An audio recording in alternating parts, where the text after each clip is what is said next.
Oxygen. Bharadwaj గారు చెప్పండి. ఇప్పుడు సినిమా ఇండస్ట్రీకి పెద్ద దిక్కు ఎవరు?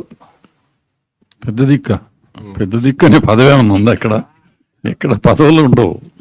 ఇది పదవి కూడా కాదు. ఇది అంటే ఎవరికి వాళ్ళ అంటే వాళ్ళు చేసే పనులను బట్టి పెద్ద దిక్కు అవుతారు వాళ్ళు. ఒక ఆయన పెద్ద దిక్కు అయ్యాడు, ఆయన చేసిన పనుల వల్ల పెద్ద దిక్కు అయ్యాడు. ఆయన చేసిన పనుల వల్ల చాలామంది అక్కడికి వెళ్ళటం వల్ల ఆయన పెద్ద దిక్కు అయ్యాడు. ఇవాళ ఆయన లేరు కాబట్టి ఇంకెవరు లేరు. మళ్ళీ పెద్ద దిక్కు రావటం అనేది జరగదు నాకు తెలిసి. ఆయన ఒక్కడే, ఇంకొకడు రాడు, ఎప్పుడు లేడు కూడా. మనం ఎంతవరకు సినిమా కన్స్ట్రైన్ అవుదాం ప్లీజ్. మళ్ళీ ఇవన్నీ మాట్లాడాలంటే వేరే ప్రెస్ మీట్ పెట్టుకుందాం, మనం పర్సనల్ గా మాట్లాడుకుందాం. భరద్వాజ్ గారు ఎర్ర చొక్క అక్కడి నుంచి మైక్ పెడుతున్నాడు.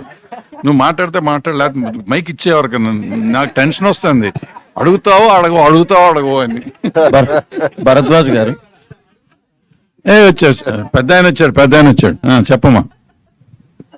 మీరు అంటే చాలా ఇయర్స్ తర్వాత మళ్ళీ చలనచిత్ర అది వస్తున్నారు కదా, చరిత్ర చిత్రతోటి.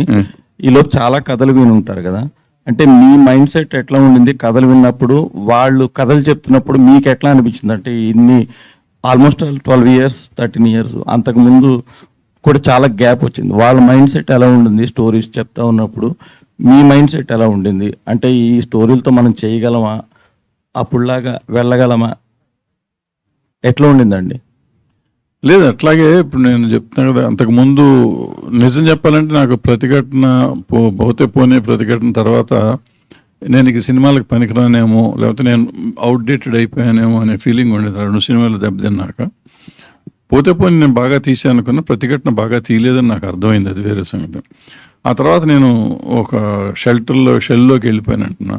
తర్వాత నేను సినిమాలు చూస్తూ మొదలెట్టిన కాడి నుంచి మళ్ళీ ఆడుతున్న సినిమాలన్నీ, నాకు నచ్చిన సినిమాలన్నీ ఆడతాం మొదలైన. అంటే నేను ఇంకా వెనకబడలేదు, బాగానే ఉన్నాను అనే ధైర్యం వచ్చింది. కానీ సినిమా తీసే స్తోమత లేదు.